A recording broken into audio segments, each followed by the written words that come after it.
Below are the prices of snowboards at two competing snowboard stores. So here we have Middletown Snowboards and we have Snowboard Central. And what we need to do is we need to complete a 5-number summary for each of the sets of data, and we need to draw a double box and whisker plot on this scale below. So the first thing we're going to do is we're going to enter our data into two separate lists on our calculator. Take a moment and do that now.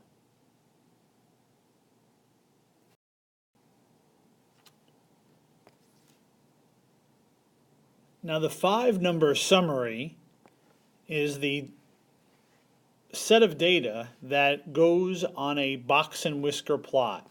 So the 5-number summary is the minimum value, the lower quartile, the median, the upper quartile, and the maximum value. So I'm going to run a one-variable stat test for each set of data. So first I'll draw Middletown Snowboards box and whisker plot, and here are my values. Here's my 5-number summary. I have the minimum at 345, the lower quartile at 350, median is at 358, upper quartile 375, and the max is 405. So here's my box and whisker plot for Middletown.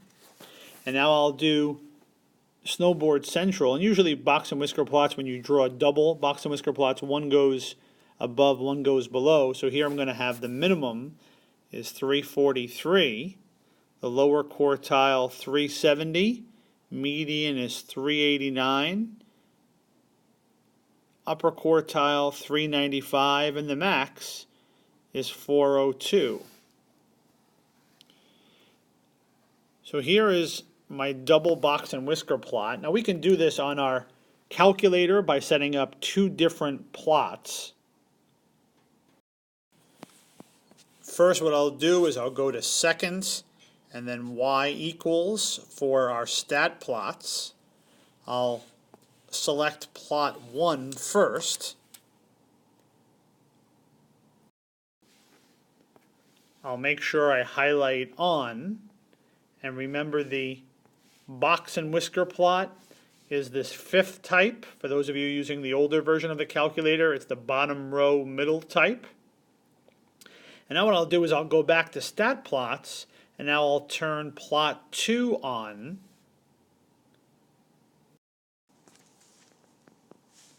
So here my calculator is telling me now I selected plot 2. I make sure that's on, and again I choose the 5th type of graph. Make sure though you have the appropriate X list. For my plot 1 I used list 1, which for me was my Middletown boards, and for plot 2 I'm using list 2, which is my Snowboard Central boards. If you go back to second and y equals for stat plots, you should see now plot 1 says on, plot 2 is on, plot 3 is off. And now I'm going to go to zoom and then option 9 for zoom stat. Remember, this is how we graph box and whisker plots. We press the zoom button and then simply press the number 9. And when we do that, here's what our calculator should look like.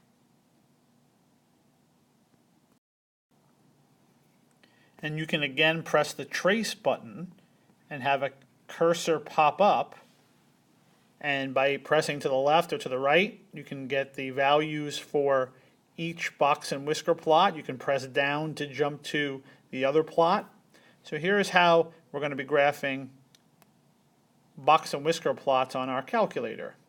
And now we have to answer some questions. What is the median price for a snowboard at Middletown Snowboards? So here that's going to be $358. The lowest price you can pay at Snowboard Central, so that's going to be the minimum, so that's going to be $343. The most expensive board at Middletown, that's going to be the max, so $405. The range of prices for Snowboard Central, remember the range is the maximum minus the minimum. So in this case, 402 is the max, 343 is the minimum. So here the range at Snowboard Central is going to be $59. And now we have a question for letter G. Which price represents the 75th percentile?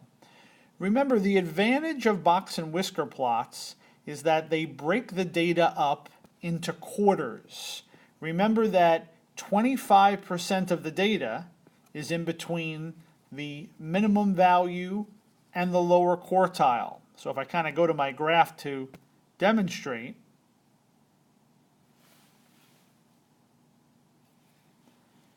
25% of data is from the minimum to the lower quartile, 25% from the lower quartile to the median, 25% from the median to the upper quartile, and 25% from the upper quartile to the max. So we're going to be talking about percentiles, but percentile rank for 75th just means the data value that 75% is greater than. So I want to go to Middletown boards, and 75% is going to be the upper quartile. Here the upper quartile is 375, so that means 75% of the data values are going to be less than 375. So we're going to be dealing more with percentile rank, but that answer would be 375. And then finally, for letter H, which store would you rather buy a snowboard from and why? These are going to be the kinds of questions you're going to have to answer with statistics. You're going to have to give an answer that's based on math. So for me, what I would do is this. I'm going to say the store that I would shop from is this bottom box and whisker plot, which is Middletown. Now, why am I making that selection? Well, Middletown, if you look at the box portion of the box and whisker plot, the box is to the left of the Snowboard Central box. So that means the middle 50% of Middletown is going to be less expensive in general than the middle 50% of Snowboard Central. Sure, it has a very, very expensive snowboard, its maximum, but the middle 50% is less than the middle 50% for Snowboard Central, because the box is to the left on the number line. So I'm going to choose Middletown because the middle 50% is in general cheaper than at Snowboard Central. So when you're asked these questions, which kind of seem like they're opinion based, you're going to have to use math to answer them.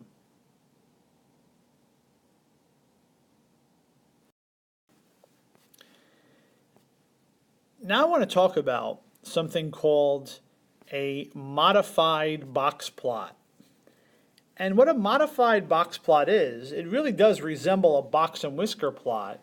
But if you notice, this modified box plot, which deals with the ages of Oscar-winning actors from 1975 to 2004, you notice it has some asterisks kind of apart from the box and whisker plot. Now these asterisks represent what we call in statistics an outlier. And you might remember, you might have heard an outlier is just an observation that is numerically distant from the rest of the data. So the advantage of a modified box plot is that it kind of separates the data values that are numerically distant, the data values which really don't tell the overall story of what's going on. For example, here, letter A represents the female actors, the Oscar-winning actors, and it looks like the middle 50% for female actors or actresses would be the 30s to early 40s range. Sure, were there a 60, maybe 2-year-old woman, a 75-year-old woman, and an 80-year-old woman as a winner of the Oscars? Sure. But in general, most of the actresses were between 20 and 50 years old. So that's the advantage of a modified box plot, in that it separates the numbers that are kind of not like the rest. And what we're going to do in our class to find outliers is we're going to have a procedure. If you imagine all of your data values on a number line, and this is my best number line impersonation, what's going to happen is you're going to have your different data values, and then there's going to be a point that we're going to say, okay, this data value is different from all the others. What we're going to do is we're going to give two definitions. We're going to define the lower fence as the lower cutoff point for outliers, and the upper fence as the upper cutoff point for outliers. So what we're going to do mathematically is come up with a quote-unquote normal expected range. Normal expected range of data values. For example, if you're a runner and you're a person who runs an 8-minute mile on average, sure, you might have a good day. Maybe you run a 7.5-minute mile. Maybe you're sick one day and you run a 9-minute mile. But if you run one day and you have a 13-minute mile, that 13 minutes is not your average. Your average is about 8. So that 13 would be considered to be an outlier. Well, what would be the upper cutoff point for expected? If you're an 8-minute mile runner, maybe 8.5 minutes, maybe 9 minutes would be your upper normal range. Anything over maybe 9 minutes would be considered an outlier. So how do we come up with this expected range? Well, mathematicians came up with a procedure, and it's all about the interquartile range. What you're going to do is you're going to subtract the lower quartile from the upper quartile. So the interquartile range in math, the IQ, is going to be equal to Q3 minus Q1. And what we're going to do is, and this is what statisticians discovered, we're going to multiply the interquartile range by 1.5. When you multiply the IQ, the interquartile range, by 1.5, you start to see some oddities going on statistically. So what we're going to do is we're going to multiply the interquartile range by 1.5, and then we're going to add this and subtract this from your quartiles. And I'll go through a mathematical example of this in a minute. The lower fence in math is defined as the lower quartile Q1 minus 1.5 times the interquartile range, and the upper fence in math is the upper quartile Q3 plus 1.5 times the interquartile range. So please take a minute and have these notes in your notebook.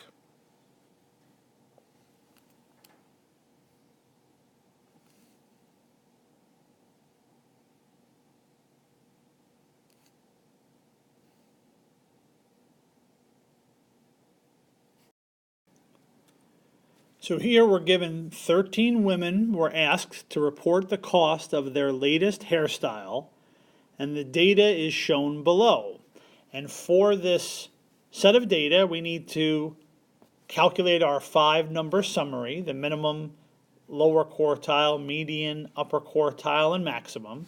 And then we have to calculate the interquartile range, the lower and upper fences, and then identify any outliers. So take a moment, pause the video, enter the data into your calculator, and first do your 5-number summary.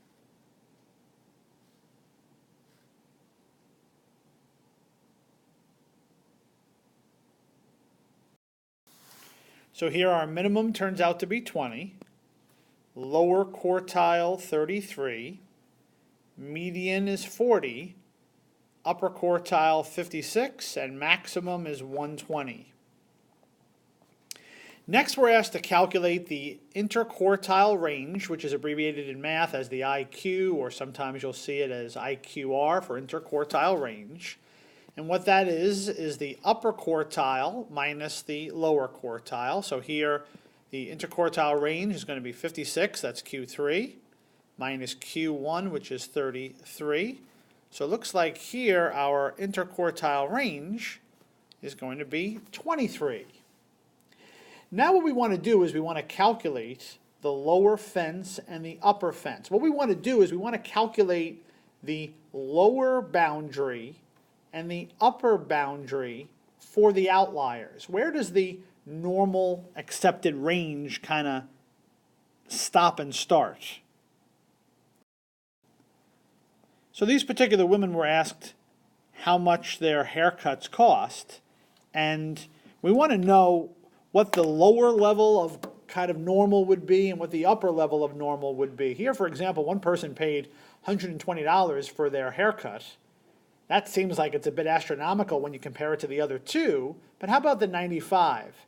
Is that way above average? Or even the 64 kind of seems way above average. Well, in statistics, we can kind of set a boundary of what the upper and lower levels of normal should be, and anything outside of that range would be considered an outlier. So here to find our lower fence, the lower fence is equal to the lower quartile, which is Q1, minus 1.5 times the interquartile range. So here our lower fence will be equal to the lower quartile, which in this case we said was 33, minus 1.5 times the interquartile range, which we found was 23. So we're going to do on our calculator 33 minus 1.5 times 23 to get our lower fence.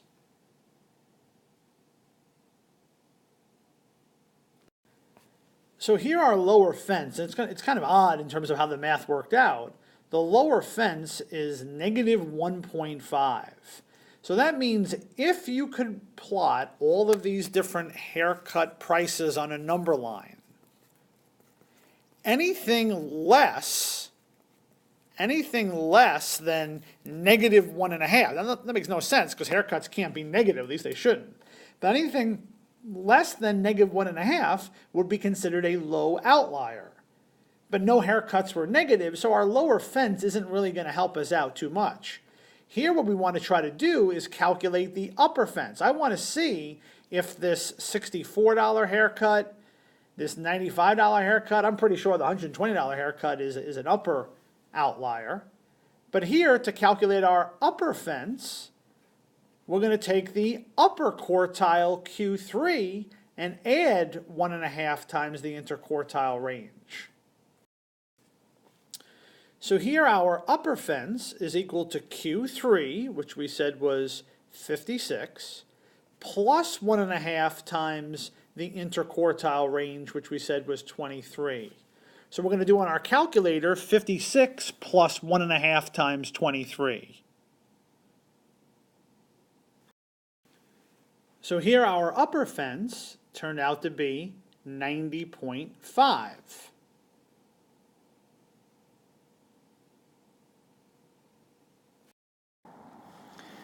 So now we can have a better picture of what's going on with these haircuts. We have our number line, and we have the lower fence is negative 1.5, and the upper fence is 90.5. So that means the quote-unquote normal expected range for haircuts is between those two values. So basically a haircut can be negative, so between 0 and $90.5. Any haircut that's not in between 0 and 90.5 is statistically different from all of the rest. So here, this $95 haircut, because 95 on the number line would be out here, and this $120 haircut, which would be way out here on the number line.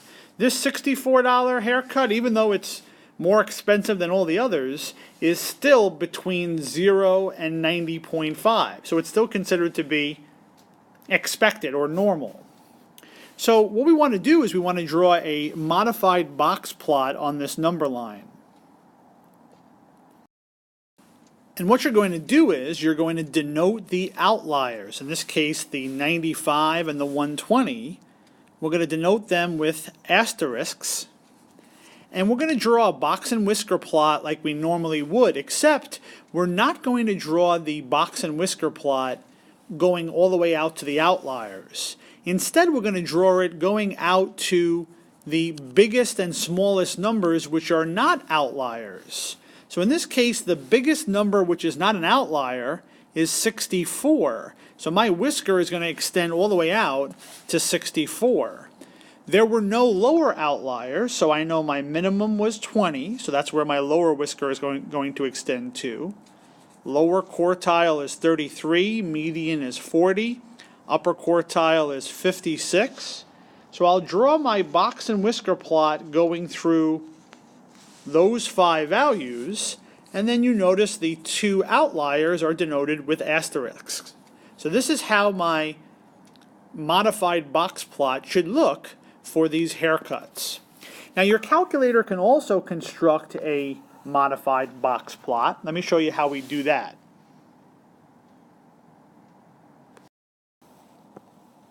The modified box plot is this 4th type of graph. For those of you using the older calculator, it's the bottom row 1st type of graph.